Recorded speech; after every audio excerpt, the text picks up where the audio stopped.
Hello दोस्तों, आपका स्वागत है स्किल्स 02 यूट्यूब चैनल पर। मैं अभय गुप्ता आपका स्वागत करता हूं। और जैसे मैंने आपसे बताया था कि हम सैटरडे वाले दिन कर देंगे स्टार्ट क्या डीएसए, पर हाँ थोड़ा सा लेट हो गए। टाइमिंग अभी मे भी हो रही है 11 बज के समथिंग मिनट्स। तो हम स्टार्ट करने जा रहे हैं डीएसए। तो बोरिंग तरीके से मैं डीएसए फुल फॉर्म बताने नहीं जाऊंगा कि डेटा स्ट्रक्चर एल्गोरिथम होता है, ये ऐसा होता है, ये सब्जेक्ट है, काफी काफी यूनिवर्सिटी में पूछा जाता है, पेपर और नंबर दिलाएगा नहीं। पहली बात तो आप इसे सब्जेक्ट मानना भूल जाइए कि ये सब्जेक्ट है ही नहीं। आप टेक्निकल फील्ड में घुस रहे हैं और आपको इंटरेस्ट है कंप्यूटर प्रोग्रामिंग में, और आप चाहते हैं कि आप एक हाई पेइंग जॉब लेना चाहते हैं। तो आपको डीएसए को जानना नहीं है, ना ही पढ़ना है, डीएसए में घुस जाना है और डीएसए की हर एक क्वेश्चन को, मतलब ऐसा नहीं है 50-100 क्वेश्चन लगा दें, नहीं, हर एक क्वेश्चन को फैमिलियर करना है। जैसे कि आप साइंस और फिजिक्स में थे,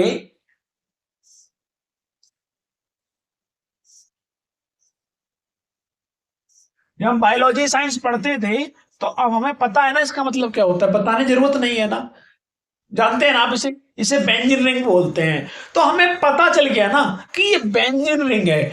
अब जब तक हमें डीएसए नहीं आएगा तो हम प्रॉब्लम और जो हमारा एप्टीट्यूड जो माइंड होता है, उसकी जो लॉजिकल थिंकिंग होती है, ये निकल के कैसे आएंगी। वाई वर्क तो कोई सीख के नहीं आता, और मान लो 1-2% सीख के आए तो 1-2% के लोगों से हमें नौकरी नहीं मिल जाएगी, या फिर हमें एक अच्छी हाई पेइंग जॉब नहीं मिल जाएगी। और अब थोड़ा एडवांस वर्जन में सोचते हैं, हम डीएसए पढ़ते क्यों हैं। डीएसए पढ़ने का सबसे बड़ा कारण यह है कि हमारी जो लॉजिकल थिंकिंग है वो बढ़ जाए। डीएसए मेनली हमारे लिए ये नहीं कि हमें जॉब ही दिला दे, ये हमारे रियल वर्ल्ड और रियल लाइफ में जो हम चीज कर रहे होते हैं, और रियल लाइफ में कुछ प्रॉब्लम आती है, स्टक होते हैं, भले वो रिलेशनशिप के अंदर हो या फिर कुछ भी हो, उसमें हमें डीएसए बहुत हेल्प करता है। ये बात तो हमने नहीं सुनी है। ऐसा कैसे मान लें, कोई एग्जांपल है आपके पास? आइए एक चीज दिखाता हूं मैं आपको। जैसे कि आपने पता डेटा स्ट्रक्चर एंड एल्गोरिथम, इसके अंदर कुछ चीजें होती है जिसकी टेक्निक से हम इसे सीखते हैं और इसके अंदर हम अप्लाई करते हैं। पहली टेक्निक होती है सर्चिंग। सर्चिंग होती है, आप सर्च करते हैं ना, अपनी लाइफ में भी काफी चीजें सर्च करते हैं। क्या सर्च करते हैं? अच्छा रिलेशन सर्च करते हैं, उसे छोड़ दो अभी। अच्छा क्या सर्च करते हैं? लाइफ पार्टनर, अरे भैया उसे भी छोड़ दो यार, क्यों, मतलब चल छोड़ते हैं। आप बेसिकली आप क्या सर्च करते हैं? आप अच्छी जॉब सर्च करते हैं, अच्छा कॉलेज सर्च करते हैं। आपको पता ही नहीं होगा कि सर्चिंग कैसे करनी है, तो आप क्या अच्छा कॉलेज सर्च कर पाएंगे? आप यूट्यूबर के भरोसे बैठे रहेंगे, ये जो बता देगा वो अच्छा हुआ, क्या पता वो बता रहा है वो गलत भी हो। 100% राइट तो कोई नहीं होता ना, जब तक आपकी एबिलिटी ना लगी हो लॉजिकल वाली। तो सर्चिंग रियल वर्ल्ड में आ गई। ट्रैवर्सिंग हो गया, हर एक पॉइंट को आपको ट्रैवर्स करना पड़ेगा, हर एक कॉलेज को आइडेंटिफाई करना पड़ेगा, हर एक रिलेशनशिप के अंदर आपको हर रिलेशन को समझना होगा। इंसर्ट, अब भैया कहीं तो अंदर जाना ही पड़ेगा ना, इंसर्ट करना ही पड़ेगा ना वैल्यूज। कुछ आपको अंदर से वैल्यूज इंसर्ट करके देखनी पड़ेगी, या पहले से कुछ लोग अंदर हैं उनसे बात करनी पड़ेगी, या अपने कुछ दोस्त भेजने पड़ेंगे। इंसर्ट हो गया। मान लो कॉलेज आपके यहाँ से 100-200 किलोमीटर दूर है, कोई कोई बच्चा तो यहाँ पे 600 किलोमीटर दूर भी पढ़ने आते हैं कुछ कॉलेजों में। तो फिर भाई वो पता करता है ना। ऐसे इवन आईआईटी को छोड़ दिया जाए तो और अलग कॉलेज होते हैं जो टीयर 3 में आते हैं, तो उनके बच्चे दूर दूर जाते हैं, प्राइवेट कॉलेज होते हैं, वो भी काफी अच्छे हद तक होते हैं, तो उन्हें पता करना पड़ता है ना। एडवर्टाइजमेंट हर चीज थोड़ी होती है, वो तो गलत करेंगे ना। आपकी कोई कंपनी है तो आप क्या उसे गलत बताएंगे? नहीं बताएंगे ना, आप उसे अच्छा बताएंगे। पर बेसिकली जब भी आप कंपनी खोलेंगे तो आप गलत बनाएंगे ही क्यों, तो आप अच्छी बनाएंगी। अपडेट होगा, भाई अपडेटिंग भी तो होती है, आपको अपडेट रहना पड़ता है ना, न्यूज चैनल के थ्रू या फिर किसी और के थ्रू अपडेट किया। आज भाई कॉल लग क्यों नहीं रहा? अरे भैया छोड़ दो प्लीज, छोड़ दो, ठीक है। तो बेसिकली कॉल क्यों नहीं लग रहा? तो इसमें अपडेट नहीं होना है हमें। बेसिकली हमें अपडेट अपने थ्रू भी तो होना है, कि हमें अपडेट रहना है। कैसे अपडेट रहना है? कि हमें जीके क्वेश्चन सीख लेनी चाहिए, नहीं, आपको अपडेट रहना है न्यू न्यू टेक्निक से, न्यू न्यू टेक्नोलॉजी से। हर एक दिन टाइम बदल रहा है, एआई का ये वर्जन आ रहा है, आप उससे फैमिलियर जल्दी हो जाओ। अब एडेप्टिंग की जो पावर है ना, वो इंक्रीज कर देता है कौन? हमारा डीएसए। तो डीएसए की इंपॉर्टेंस समझ में आई? अब डिलीटिंग होता है, अरे भाई मूव ऑन करो। दोस्तों ने तो बहुत बोला होगा ना, कई बार बोला होगा, तो मूव ऑन करो। काफी चीजें हैं, छोड़ दो यार, जो गया वो पास्ट था, जो नया है वो आपके पास प्रेजेंट में है, उससे बनाओ ना फ्यूचर रेडी। तो डिलीटिंग भी आता है, कुछ गलत चीजें हो जाती है, उन्हें डिलीट कर दो लाइफ से। और होता है मर्जिंग, कोलैबोरेशन करते हो, 10 लोग अपनी टीम बनाते हो और एक हैकेथॉन जीत के आते हो, तो अच्छा लगता है ना। हर एक ईच मेंबर की एक ना एक रोल होता है, तो मर्जिंग होता है। मर्जिंग कुछ एरेज का, अभी मैं एरे एरे करके पकाऊंगा नहीं, आपको सिंपल मैं रियल लाइफ में फैमिली कर देता हूँ। मर्जिंग करते हो, कहाँ कहाँ मर्ज होता है, बहुत जगह सोच रहे होगे, वहां से वापिस आओ। मर्ज होता है ना, कोलैबोरेशन करते हैं, कंपनियां कोलैबोरेशन करती हैं। किस कंपनी ने किसको हायर कर लिया, बायजूस और आकाश को जानते हो, तो मर्जिंग समझ में आ गया। सॉर्टिंग हो गया, तो बेसिकली सॉर्टिंग जरूरी है। सर्च तो बहुत सारा डेटा आ गया, आपको आइडेंटिफाई किससे करना है, फोकस किस पे रखना है। कॉलेज में 1000x है, किस एक्स से ज्यादा मतलब रखना है। भैया 1000x तो नहीं, ये एक भी नहीं बन पाई, क्यों भैया इंजीनियरिंग कर, ठीक है ठीक है। तो बेसिकली आपको इन सब में कुछ ऐसी चीज लगी जो हमारी लाइफ में रिलेवेंट ना हो, या फिर हम ये एरे के ही पढ़ते रहेंगे। अब भाई जब मशीन से बात करोगे तो कुछ कायदा होता है, कुछ मतलब कानून टाइप, कायदा कानून बोलते हैं ना रेगुलर लैंग्वेज में, कुछ फॉर्मेट होता है। उन फॉर्मेट को समझने के लिए हमें डीएसए समझना पड़ता है। आप किसी फीमेल फैकल्टी टीचर से या फिर मेल टीचर से आप जब भी बात करते हैं, एक फॉर्मल लैंग्वेज होती है, एक इनफॉर्मल लैंग्वेज होती है, तो वहां पे आप कौन सी यूज करते हैं, आपको पता है ना कौन सी लैंग्वेज कहां फॉर्मल यूज करनी है, कहां इनफॉर्मल यूज करनी है। बेसिक डीएसए आपको एप्लीकेबल करता है इन फ्यूचर कि आपको किस कोडिंग लैंग्वेज में, किस प्रोग्रामिंग में और रियल लाइफ में कहां पे क्या चीज यूज करनी है। अब बारी आती है, इसको थोड़ा अच्छे समझ लेते हैं, डेटा स्ट्रक्चर होता क्या है।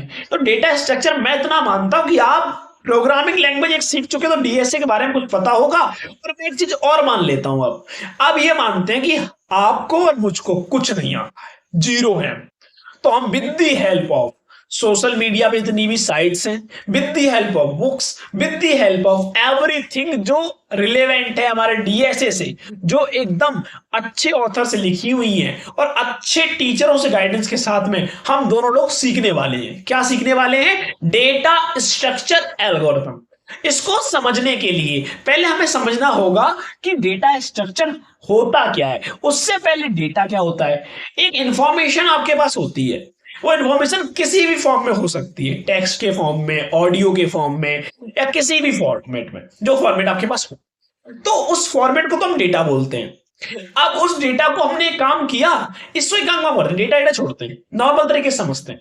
आपका एक कमरा है और कमरे में काफी सारी कवर्ड है और हर एक कवर्ड स्पेसिफिक है, पर आपने क्या किया, गलती से भूकंप भूकंप आया और कवर्ड से सारी कॉपी किताबें गिर गई, तो डेटा तो सब गिर गया, बिखर गया।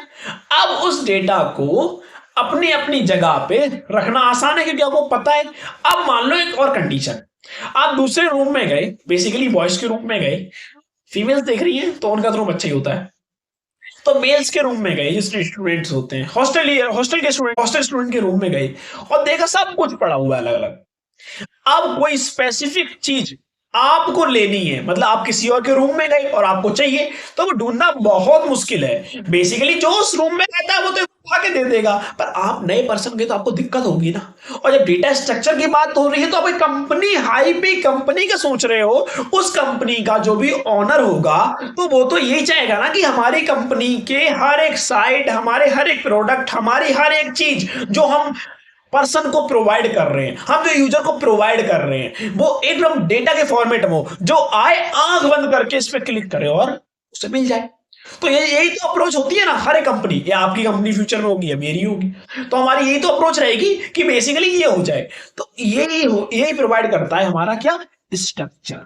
डेटा को स्ट्रक्चर प्रोवाइड कर देता है। बेसिकली आपने बहुत फेमस एग्जांपल है, क्या एग्जांपल है, एक रैक है उसमें कपड़े रखे हुए हैं और कुछ बिखरे हुए हैं, बिखरे कपड़े में लेना मुश्किल है और एक रैक से लेना आसान है, तो ये एग्जांपल आपने बहुत देखा होगा। तो इस एग्जांपल तो बोर हो जाएंगे, तो नया एग्जांपल मैंने आपको लेके दिखाया, भूकंप आ गया, कमरा खराब हो गया, इसमें सो गया, उन्हें उठा के रख रहे हैं स्ट्रक्चर फॉर्मेट में।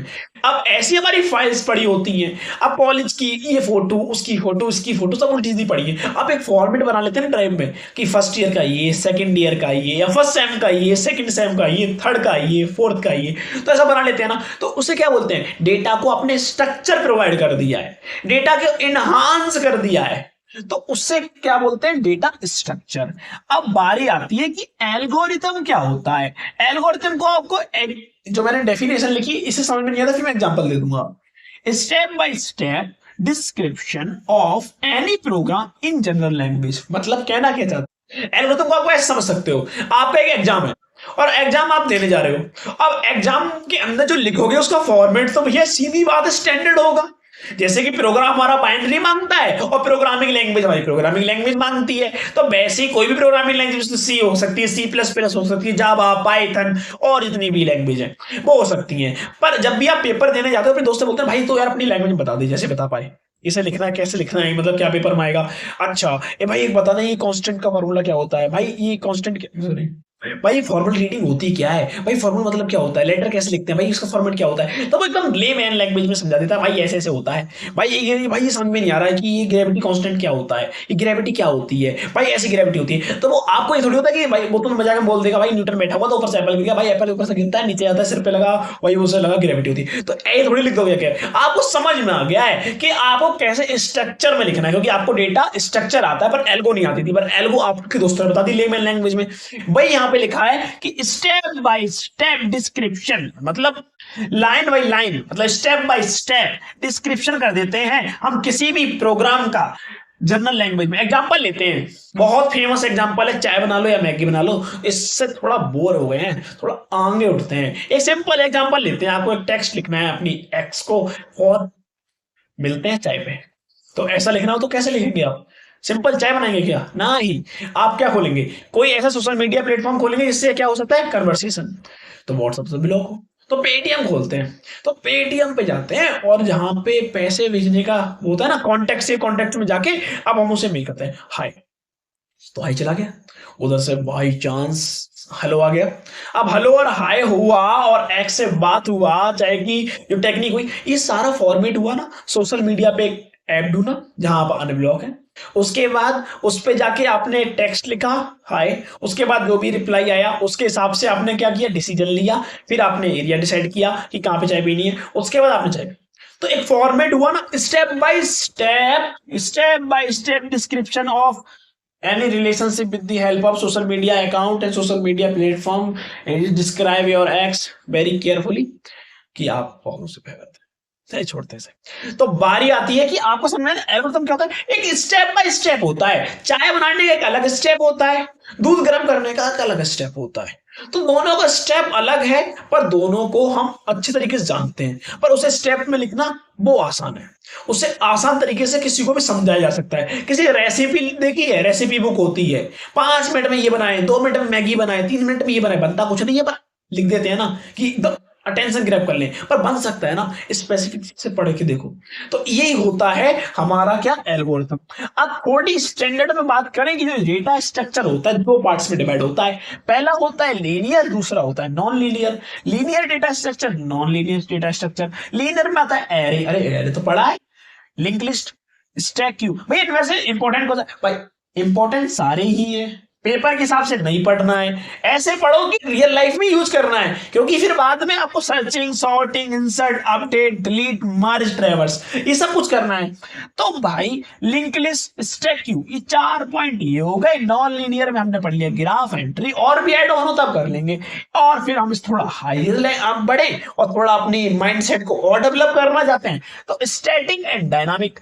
स्टैटिक में क्या होता है, हमने मान लो कि एरे डिसाइड कर लिया, उसको हमने 10 साइज दे दिया, तो ना उसे बढ़ा सकते हैं ना ही हम उसे घटा सकते हैं, कि हमने पहले ही बता दिया है। दूसरा डायनामिक हो गया, हमने उसे साइज ही नहीं दिया, फिक्स साइज करा ही नहीं। इसे स्टैटिक मतलब फिक्स साइज कर देते हैं, फिक्स कर देते हैं, साइज छोड़ो फिक्स कर देते हैं। और डायनामिक में कोई फिक्स नहीं है, डायनामिक है भाई, जब मर्जी जब उसे एक्सेस करेंगे, जब मर्जी होगा उसे बंद कर देंगे, जब मर्जी होगा इतना बढ़ाएंगे, इतना जब मर्जी होगा शॉर्ट कर देंगे अपनी रिक्वायरमेंट के साथ। इसमें स्पेस कम लगेगा, इसमें स्पेस कम लगेगा, इसमें स्पेस ज्यादा लगेगा। अब आता है होमोजीनियस। होमोजीनियस में एरे आता है और नॉन होमोजीनियस में स्ट्रिंग आता है। एरे इसलिए आता है, एरे के अंदर सिमिलर डेटा टाइप को हम क्या करते हैं, स्टोर, और होम नॉन होमोजेनियस में स्ट्रिंग आता है, इसमें अनसिमिलर होता है, यूनियन आता है, यूनियन का स्टैटिक्स में आपने पढ़ा होगा। तो बेसिकली यहां तक तो आपको समझ में आया। और डेटा स्ट्रक्चर की एक सिंपल डेफिनेशन आप समझना चाहें, डेटा स्ट्रक्चर हमें प्रोवाइड करता है कि स्ट्रक्चर जिसमें हम डेटा क्या करते हैं, स्टोर, और इससे हमारा क्या क्या चीज हमारी बचती है और क्या क्या इससे प्रॉफिट होता है। पहला प्रॉफिट होता है, याद रखिएगा, पहला प्रॉफिट क्या होता है, पहला प्रॉफिट होता है कि हमारा जो डेटा स्ट्रक्चर फॉर्मेट में लग जाता है तो स्पेस कंज्यूम करता है कम, डिक्रीज कर देता है क्या, उसकी क्या, स्पेस और टाइम कॉम्प्लेक्सिटी, स्पेस कॉम्प्लेक्सिटी। और क्या करता है वो, हमारे प्रोग्राम के ऊपर क्या कर देता है, विंग्स लगा देता है। विंग्स से फैमिलियर है, तो विंग्स लगा देता है, बेसिकली उसे इनहांस कर देता है, उसकी एफिशिएंसी बढ़ा देता है। स्पेस कम, टाइम कॉम्प्लेक्सिटी कम, इनहांस प्रोग्राम एफिशिएंसी इंक्रीज। अपनी लाइफ में भी एफिशिएंसी बढ़ा के रखिए। मिलते हैं नेक्स्ट वीडियो में जिसके अंदर हम पढ़ेंगे बेसिकली क्या होगा structure for learning data structure with the help of flow chart, with the help of check sheet, with the help of skill 0 2 YouTube channel. मिलते हैं नेक्स्ट वीडियो में। जय हिंद, जय भारत।